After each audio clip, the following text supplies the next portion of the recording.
guys, it's Rachel from The Little Ring and Lamb, and of course you know from the title I have a book haul. And before I get into it, I used to always say, like, if you remember from my older videos, I used to always say the page number, when it was published, all that, the books.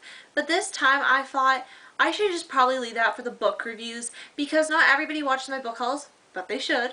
But yeah, so in case you miss a book haul or something, you will know what how many pages the book has and all that.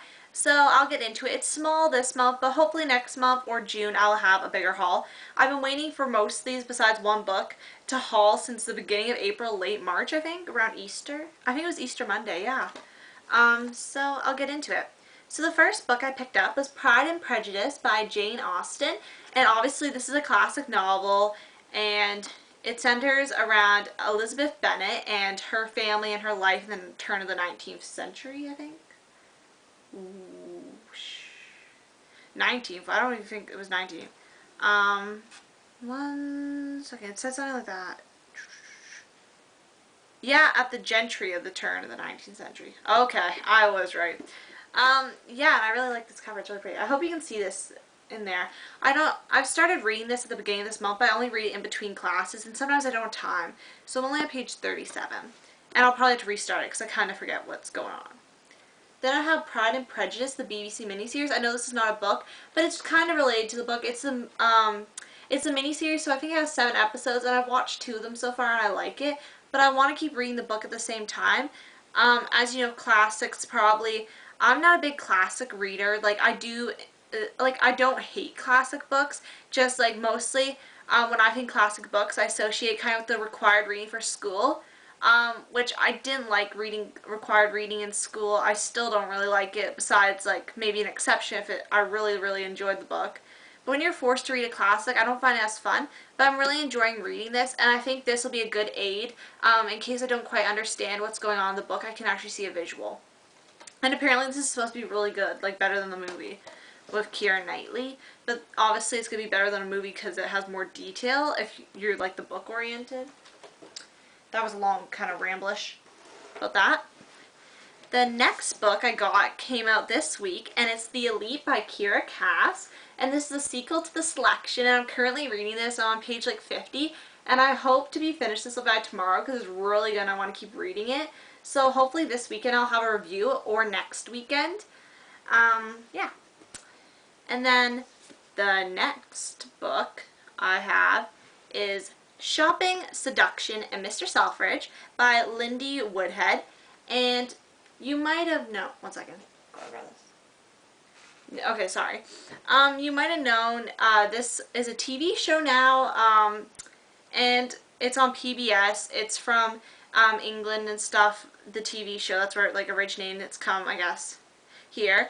I had the first episode on my iPod, and I watched it. I absolutely loved it, so I wanted to read more about who Mr. Selfridge was, because I've also heard of Selfridge's, a store in the Ruby Red series by Kirsten Gear, so I knew it was a real store before I heard of it. But I really want to watch the rest of the DVD seasons. Well, season, because there's only one, so hopefully soon I can get my hands on that DVD. But right now I just want to read, and it's like a biography, and it has some pictures and stuff. It's a biography of his life, and I thought it would be interesting, because I do like biographies if I'm reading about something I want to read about. I can't read biographies for the sake of it.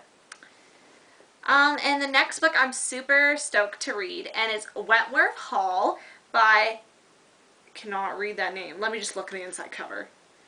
Maybe it's Abby Graham. The B's kind of mixed me up. I was like, is that an L? Yeah. And this one, basically, it's like 1912, and like they live in a house where there's a lot of secrets going on, and it's that time period where they have the footman and the head housemaid and all that. So you have the upstairs downstairs drama, which really drew me in, because if you've been keeping my channel, I'm obsessed with Downton Abbey. I absolutely love the show. I'm rewatching it right now. And on here it says at the top, it says, and you thought there were secrets of the Abbey, alluding most likely to Downton Abbey. And then it says, in the corner, the little caption, it says, Graham's witty debut is a terrific start to a series in the vein of Anna Godberson's The Luke's books, which I absolutely love that saga, and with a setting that will thrill Downton Abbey fans. So I automatically knew I'd probably love this book, and it looks like a pretty short read actually, but it looks pretty good. basically there's like a theme of all these books. Like once I realized, step back, that a lot of them are like kind of historical, not really in this time period, besides The Elite, which is obviously a dystopian book and it's set in the future. And yeah, that's the end of my book haul. I'm just going to update you guys about what's going to be happening this week on my channel. So today, also after this video, will be posted a review on The Selection by Kiera Cass, which I said in my Back to Me What's Rachel Reading video I was rereading. I am not quite finished The 9 Lives of Chloe King, but I'm going to try to finish it this weekend or before Tuesday, because I know somebody requested me to read it, and I'm still sticking with it, don't worry, and I'm going to keep sticking with it before I start my May TBR. This week, Sunday, obviously, there's going to be probably a video on a book review I'm going to try to do tomorrow. I'm not sure if I'll get it up. Monday, nothing. Tuesday's my Back to Me What's Rachel Reading, and I'm also posting my April wrap-up. Wednesday is going to be on May TBR, and Thursday I'm going to have my new video on my second channel, The Little Review Lamb. So that's what's coming up, and then the weekend obviously I'll have reviews and other stuff. So it's going to be a very busy week for filming, and just be patient with me because my camera, its battery, dies pretty quick, so I have to keep charging it. It takes like 7 hours. So I'm going to make sure that the camera's good so I can keep filming. Anyway, this has been a long speech I've dragged out. Once again, I want to thank all my subscribers and everyone who watches my videos. I appreciate you guys all tuning in, and I will see you later.